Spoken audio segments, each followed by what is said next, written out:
l'invité du jour. Mademoiselle, monsieur, bonjour, bienvenue dans l'invité du jour de ce mercredi 14 novembre à 8h10 et à 13h. On va parler du festival Cours en scène et nous accueillons dans ce studio Nicolas Panet, l'un des organisateurs de cette manifestation. Nicolas, bonjour. Bonjour Guy. Bienvenue. Alors, expliquez-nous un petit peu le festival Cours en scène. C'est déjà la 3e édition et l'idée, à la base, ce sont deux professionnels, dont vous, qui vous êtes engagé dans l'aventure. Oui, on est deux professionnels, donc Manon Garnier et moi-même. Manon Garnier qui est directrice de casting, assistante de casting et qui est assistante à la mise en scène. Et puis moi, je suis auteur-réalisateur de courts-métrages. Alors le court-métrage, on y est tous les deux passés, on continue d'en faire aussi en tournage. Et puis on avait envie de mettre en avant ce format qu'on voit pas assez. Alors justement, 3e édition, on a l'impression, le programme est sous les yeux, on a l'impression que le festival monte en puissance. Oui. Puisque au départ, c'était la Chapelle Saint-Luc qui était la ville porteuse du festival. Aujourd'hui, c'est la Chapelle Saint-Luc, c'est Troyes, c'est Bar-sur-Aube. Voilà, Bar-sur-Aube dans l'ordre, c'est même Bar-sur-Aube, la Chapelle Saint-Luc, 3 à la fin. Oui, parce que Bar-sur-Aube a commencé lundi et mardi. Voilà, on a fait deux séances de courts-métrages documentaires à Bar-sur-Aube. Au Vagabond, où le public a pu découvrir des courts-métrages documentaires internationaux de très grande qualité. Il a voté, alors on vous dira pas pour qui pour l'instant, on remettra le prix à la fin, mais il a voté pour le prix du meilleur film documentaire. Et donc aujourd'hui, Cours en scène arrive sur ces terres, on va dire, à la Chapelle Saint-Luc, avec dès cet après-midi un spectacle atelier pour élaborer une bande son du film. Peut-être qu'on y reviendra un peu plus tard, Guy. Mais alors justement, c'est parce que on a l'impression que ça se diversifie. Il y a plein d'activités, plein de choses toujours en rapport avec le format court, mais il y a plein d'activités. Ça se multiplie. Il y a par exemple aussi la pellicule Ensorcelée qui va passer dans les quartiers, qui est au Maraud, je crois, aujourd'hui. Oui, tout à fait. Et puis, alors l'idée de Cours en scène aussi, c'est non seulement de projeter des œuvres diverses, des films variés, internationaux, de toutes les cultures, de tous les horizons, mais c'est aussi de pouvoir parler à tous les publics. Et ça, voilà, c'est quelque chose qu'on avait envie de faire depuis longtemps. On n'en avait pas forcément les moyens.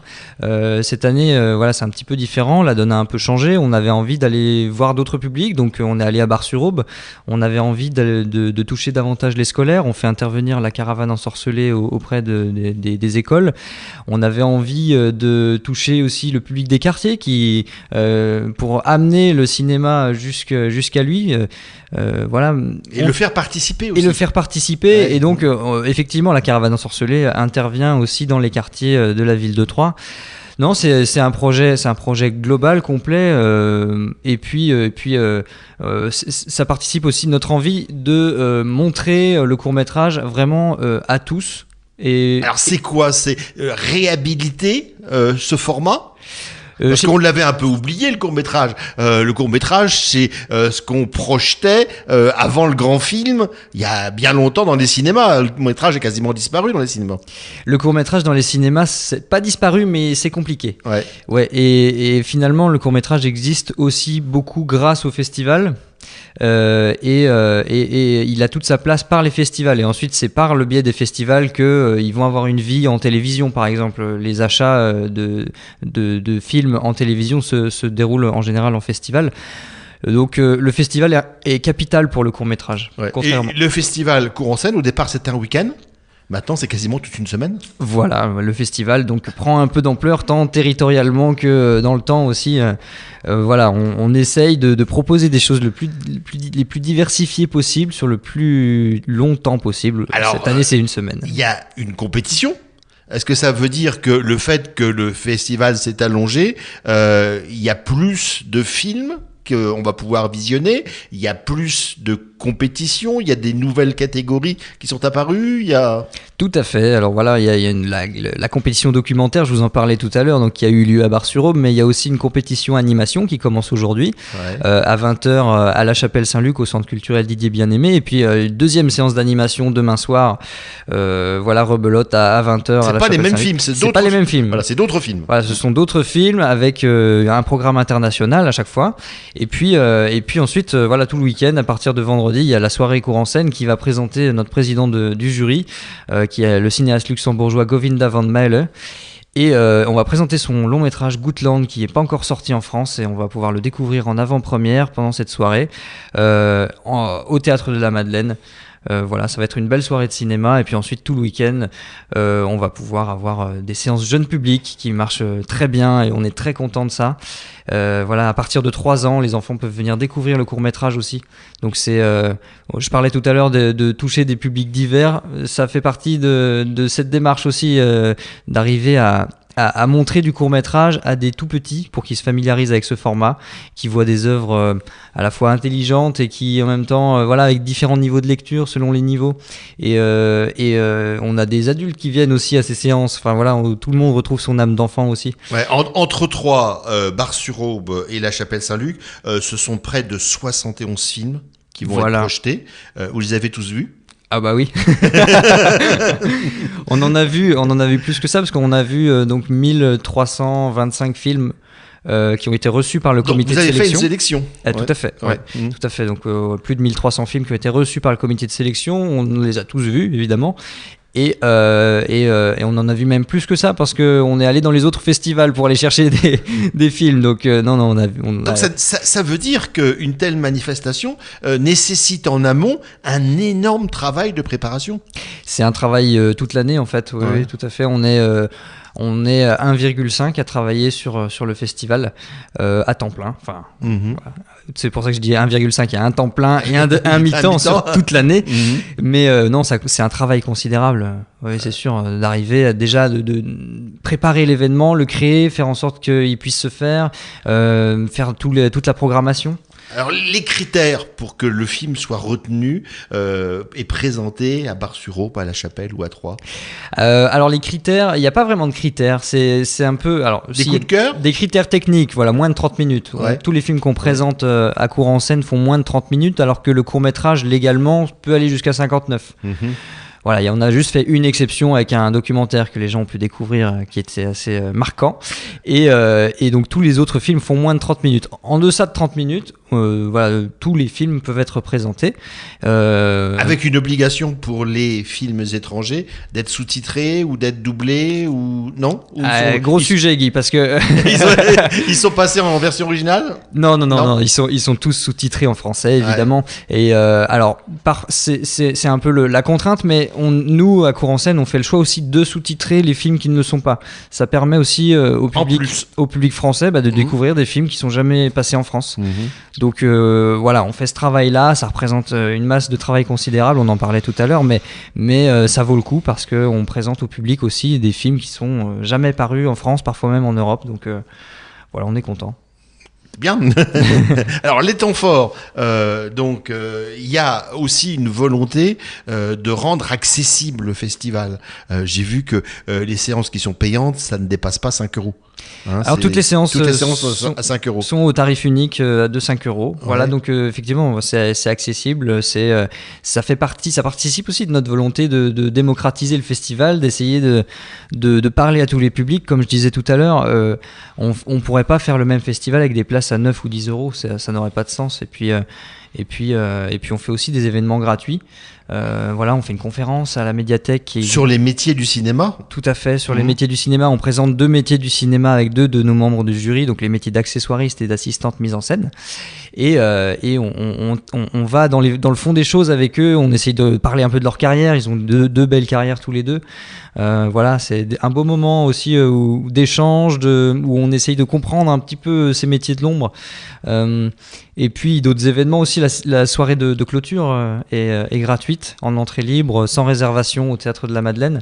Voilà, ça fait des beaux événements. On va pouvoir découvrir 3 courts-métrages qui ont été tournés en Grand Est à cette occasion, en présence des réalisateurs des films, c'est important aussi. Et puis voilà, la remise des prix juste derrière, c'est un événement aussi important de Cour en scène. Ouais, alors justement, si vous arrivez à faire cette 3e édition, c'est, je présume, grâce à des partenaires.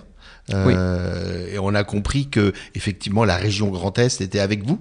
Le premier partenaire, c'est la ville de Troyes. La ville de Troyes, ouais. Voilà, qui nous soutient tant matériellement qu'avec une subvention. Et puis... la ville de La Chapelle. La ville de La Chapelle, voilà, qui est Ouais. notre partenaire historique qui met à disposition le centre culturel Didier Bien-Aimé. Ouais. Le deuxième partenaire, c'est la région Grand Est. Mhm. Et puis le département de l'Aube nous soutient, la DRAC Grand Est nous soutient. Et puis des professionnels comme effectivement le cinéma Le Vagabond, quoi, qui Voilà, exactement, qui nous soutient aussi en mettant à disposition son cinéma pendant 2 soirées. Ça représente quand même, voilà, c'est important comme partenariat. Et puis Just One Life aussi, qu'on connaît bien à Troyes, qui est un petit peu à l'initiative de beaucoup d'événements. On est très content de les avoir aussi comme partenaires.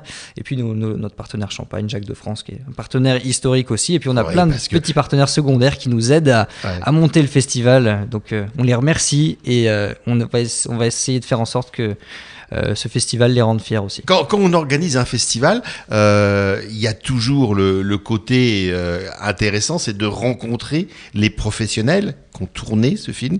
Ils seront présents à Troyes, ils viennent, et il y en a qui viennent, parce que c'est toujours le problème, on projette les films, puis souvent, bah non, ils viennent pas parce que c'est trop loin, c'est...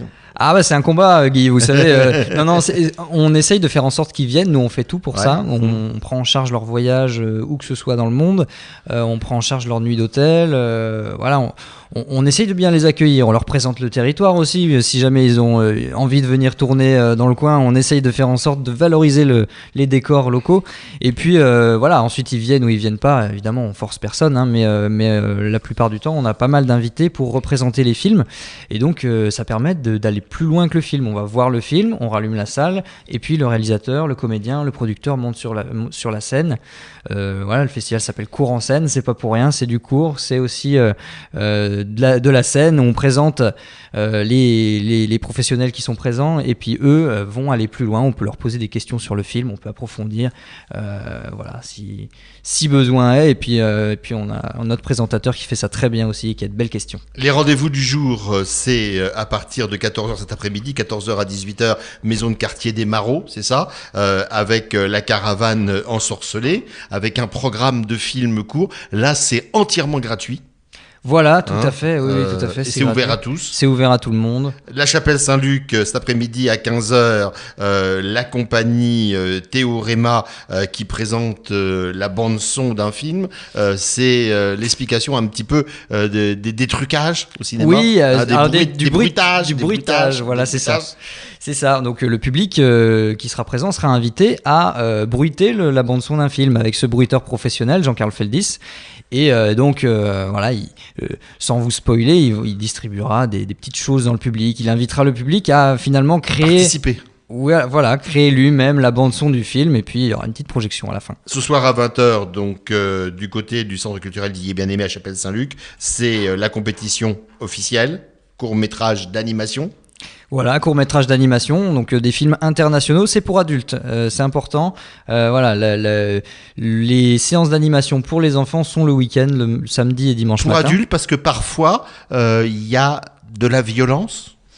Ce sont des films qui, comme les films de la compétition officielle ou de la compétition documentaire, parlent du monde. Ouais. Donc par essence, quand on pose un regard sur le monde est parfois violent. Non, croyez-vous. Voilà, donc non. Et puis ce sont des films qui ont aussi un niveau de lecture plus élevé, qu'on a jugé pas forcément violent, hein, mais où finalement il va falloir avoir un regard d'adulte pour pouvoir l'apprécier. Voilà. Le programme complet, il existe, il est disponible, on peut se le procurer où ? Alors un peu partout, à la maison du boulanger, à la médiathèque, dans les boulangeries. Voilà, on a fait un gros travail aussi pour qu'il soit le plus accessible possible. Le plus sûr étant la maison du boulanger, la médiathèque. Il y a aussi une page Facebook. Il y a un site internet, www.coursenscène, tout ça en un seul mot.com. Voilà, le site internet où on peut retrouver toutes les actus du festival, le programme complet. Voilà, c'est un petit site assez exhaustif. Merci à vous, Nicolas. Très bon festival Cours en scène. Merci Guy. Au revoir. Merci Eric. L'invité du jour.